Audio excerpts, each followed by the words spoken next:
So let's go ahead and transition to, so you've had your baby and now you're experiencing all of these symptoms that for a very long time there was no name.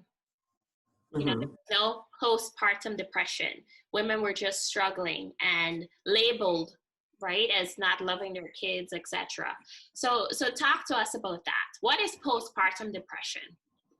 So, you know, all women go through something. So after you have your baby, there's like a decrease in hormones. Once you deliver that baby, there's like a drop in that hormone level that causes some postpartum blues.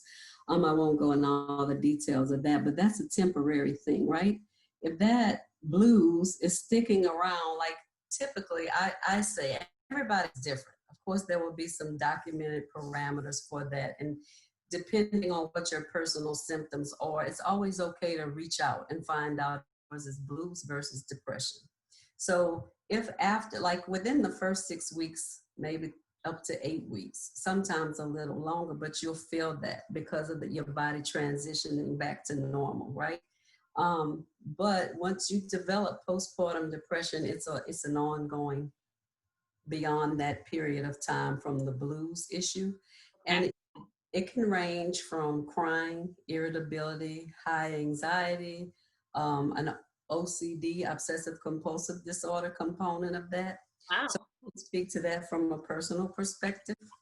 I think after about a week after I had my baby, I just burst out crying. I'm like, what the heck is wrong with me? And of course, I'm not connecting the dots. And I was still in that bluesy phase, right? My poor husband starts freaking out. He's like, what's wrong? Are you okay? You sad? Are you upset that you had the baby? And I'm like, no, I'm not sad at all. I have no idea why I'm crying. So in my head, I'm thinking this is going to go away. And again, when we talk about the shame, here I am, a healthcare provider with experience in that area. And again, I had that shame again. Oh my God, how could this happen to me? You know, I'm a person who prides myself on being in control of myself, having it together, right? And so I had high anxiety as well. And I had the OCD component. So fast forward, I didn't tell my doctor at my 6-week checkup because I was embarrassed. And also, here I am, the one giving speeches to everybody about how important it is to take this medication. I'm like, I'm not taking that stuff. I don't want to. I'm going to pray my way through this thing, you know? I'm not taking this medicine. So I swore my husband to secrecy. Don't you tell anyone that I'm going through this. Wow. Yeah, but he did anyway. He told. Yeah, he did. The first person he told was my best friend from high school. Remember, again, we're high school sweethearts, so he knows her. And she calls as if she's just asking how I'm doing. I was just calling to see how it's going, blah, blah. I'm like, oh, I'm fine. She's like, are you sure? Oh, yeah, I'm fine. So she never really told her. And then when I was like, why didn't you tell me he told you? And I told her, don't tell anybody. Well, then he tells my mom. And she tried to do the same thing and play it off, but I knew that he did, but he was just that concerned. Right. And I never had a feeling that I wanted to harm myself ever, ever, ever, ever. I never even really had the feeling of sadness, but it was like, am I doing a good job with this child? Because I have prayed for a baby. I got a baby, and now I have to make sure I take good care of this baby. God trusted me with this baby. Like I got literally obsessed with that, which led to me having everything in my house antibacterial. Now this is 20 years before. You still have some of those tendencies, Angela. You do? You still have you were the one with all of the antiseptic all the time when we Oh, it's true. I do. It never went away. You're so right. Way before COVID, I'm like, oh, that's nothing new to have to do all this. I do it anyway. Well, it was bad though. It got so bad. Like one bottle got dirty. I had to wash it. If she spit up on her outfit, to take it off and wash it. Like I didn't want germs around my child to the point that I washed all of the bacteria out of my hands. And I developed yeast under my nails. Yeah, it got that bad. So whole point of the matter is my postpartum depression lasted about 7 months. I stayed home with my child for 7 months. When I went back to work, I think that was how I was able to work my way through that. My entire family was so concerned because my daughter had colic. I didn't say that part either. And I think that contributed because I felt like I was a horrible mother. How could I let my child? Oh, I knew better. I knew it was out of my control, but I was like, oh, you let your child get colic and you can't soothe your own baby. Like she had it horribly, 3 episodes, morning, afternoon, and literally all night. So thank God I had, and I'm going to say it need a very strong support system because my husband tried, but he was having to go to work. My poor husband, oh my God, I'm so blessed that we had a real relationship and he loved me for real because he used to come home on his lunch break and try to help directly from work, try to help. And a lot of times I didn't let him help me because I felt like I had to do these things. So I also went to my parents' house. My sister was going through a divorce, so she was there and able to help. But it took all these adults. That's how bad my daughter's colic was, which was also contributing to my stress and depression because I was exhausted, not getting enough sleep. And I'm saying this because hopefully people who watch this will see that if you're going through that, it's real and that all these other things make it worse. Yeah. I was hardly eating. It was just bad. It was really bad. And I do thank God that I made it through that without medication, without telling my doctor. I, in fact, didn't tell him until a year later when I went on my annual checkup and he chewed me out because he said, you know better than this. And I can't believe you came in your 6-week checkup and didn't mention it. And I was like, yeah, because I knew you were going to want to do something about it. And I wasn't ready to do that. Right. But the blessing in all this is 2 things. One is that I didn't go to the dark side. And 2 is I was able to use my story with a lot of my patients who came to Black females who came to me in the same condition. My husband made me come because, you know, and they would start crying there. And I'm like, wow, I am seeing myself. And I am such a strong believer in God that I do think that I went through that so that I could help people see, other Black women see, this is okay. It's not your fault.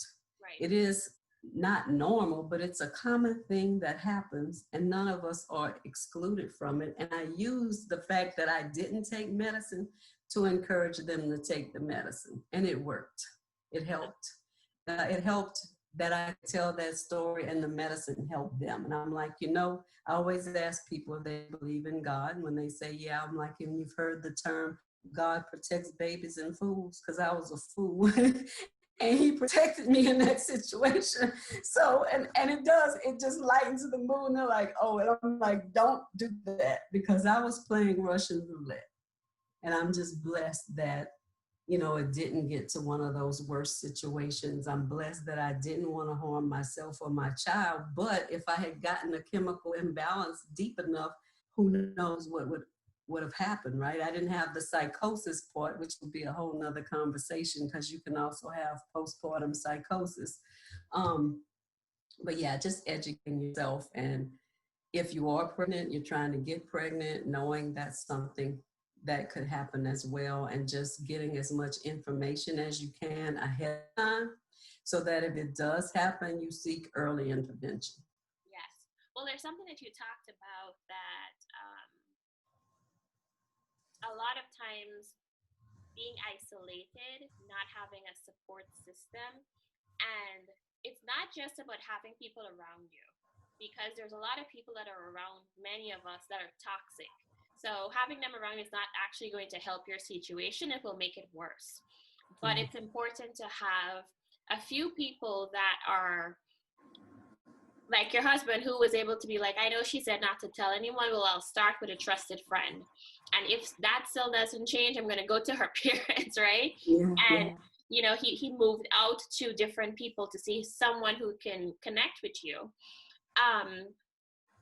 Can you talk a little bit more about how did you transition from, you know, focusing internally as all these pressures that I have to do, to sort of coming out of the postpartum depression? Like, what was that process like? How does someone know that they're getting better? So in general, I think that people don't just get better. They usually go and get therapy. And that's the other thing I want to say.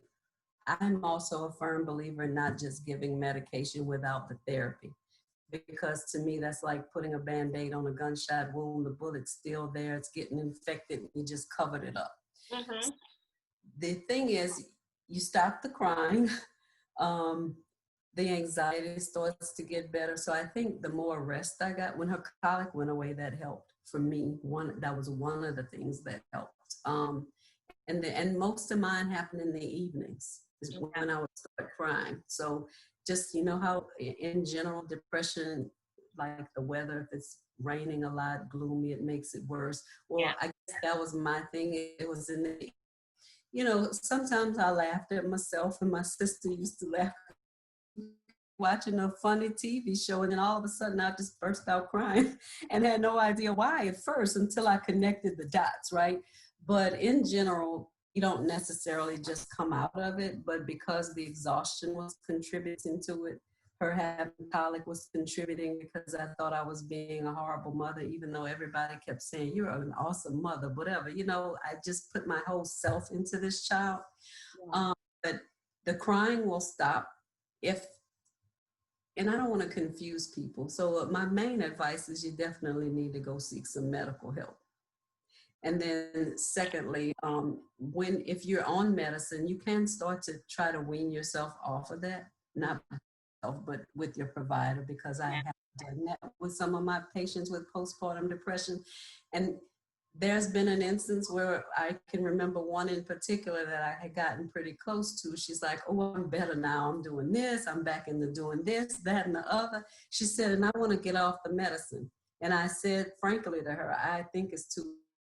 I'm going to, just to show you that you're not ready, let's wean you off. A week later, she's back, bawling her eyeballs out again. And I said, I told you. She's like, yeah, I should have listened. I'm like, there's no rush for you to have to wean yourself off. Think about positives. You're able to function now. You're not crying. You're not irritable. Your husband feels like you're doing better, because he, again, like my husband, was like, oh, we need to do something about this. And she listened at least to hers. So she's hard-headed like that.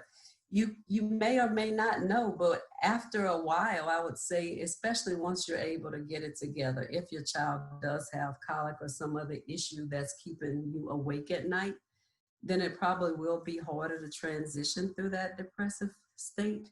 Yeah. The body's not fully able to compensate because you're not getting enough rest. You're not eating right. So I made that a point. I was exercising, but not consistently, just all those things.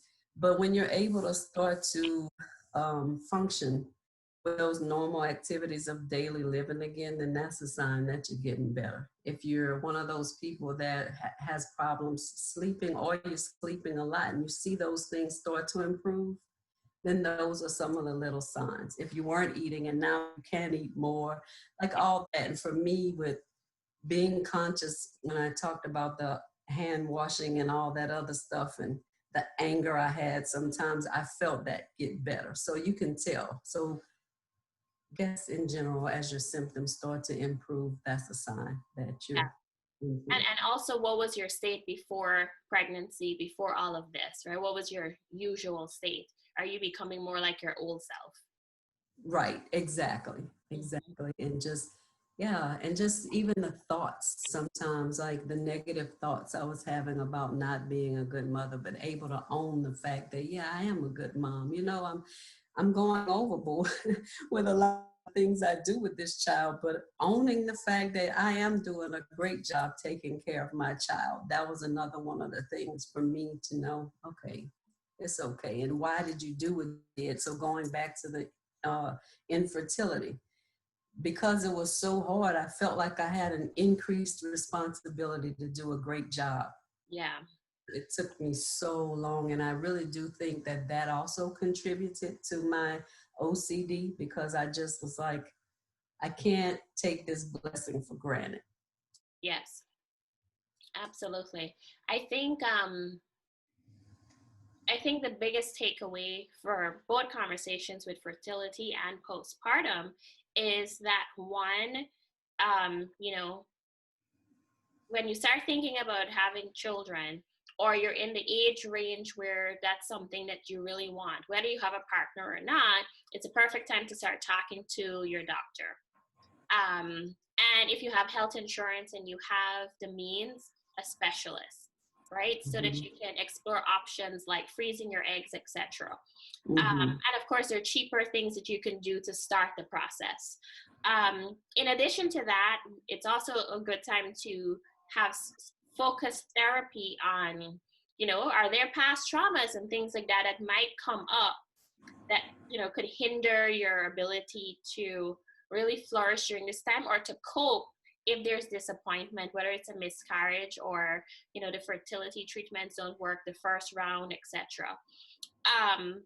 And then, of course, it's about having open conversation with your partner.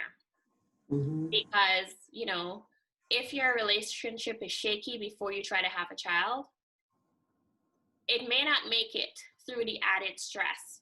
Because, your mind is, first of all, you have all these hormones pumped into your body to try to make it happen. So wherever you were at normally, you're on like a 10 in terms of emotionality. So not just in the postpartum, but even in the, during the fertility treatments, there's a lot of demands on your body, a lot of demands on each other, a lot of blame that's going back and forth.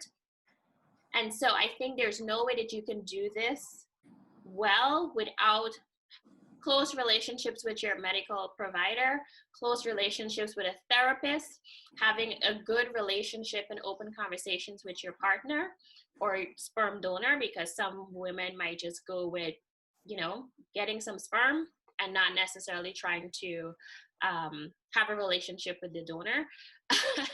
That might be harder because you're doing it on your own.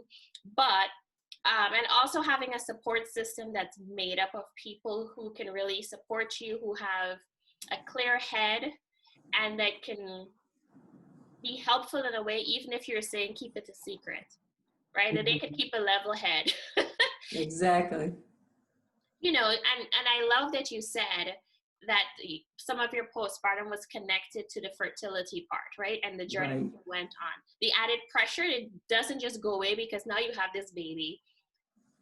And people are watching and talking about, well, you da-da-da-da-da. So I think it's just as important to all the things that you did from the time you started thinking about having a baby should be happening even after you have the baby. You don't just suddenly become emotionally well and everything is perfect when you just, having a baby, it's not like some easy process where you just had like a mole removed.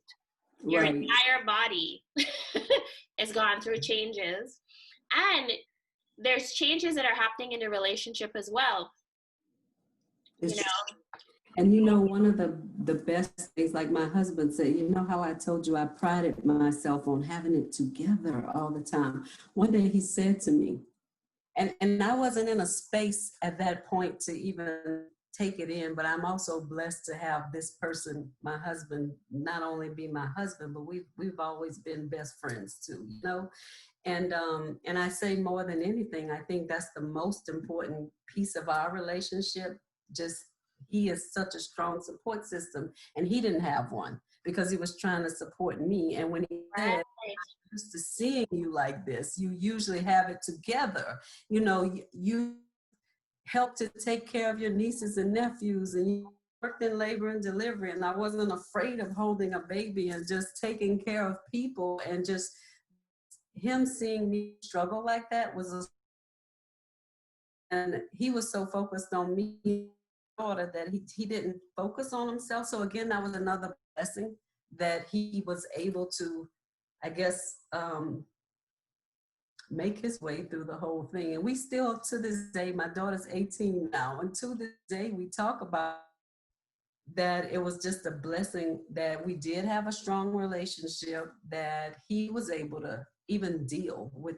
I'm telling you, I didn't even go into all the details, and it's funny now, but it wasn't then, but simple little things. If the street made her we were driving and the street was bad and it was making her cheeks shake, and I started going off on him, and he was driving slowly, but I said, "You're going to give my baby shaken baby syndrome," like just crazy stuff I used to do. And he'd say, "Go take a nap while I take care of her." If I heard her crying, I would jump right out of the nap and come in there. And he's like, "Hey, I got it." And I'm like, "No, give her here." Like just stuff. I had a lot of stuff that he was able to deal with. So my point is, we're focusing a lot on the women, but the also need to have a support system, especially if your relationship may not be as solid and strong as ours was. Yeah. It's important because we had been together so long. I'm going to throw that out there. That's part of why our bond was the way it was. But what about people who met a year or so ago and they're still learning each other? So that challenge was greater. And so you can make it through it, but you have to think about all that when you're getting into a relationship. If it is about people in a relationship that what you said just drive home, it needs to be very strong. Yeah. And people need a support system within their relationship, but also outside of that relationship. Absolutely. Wow.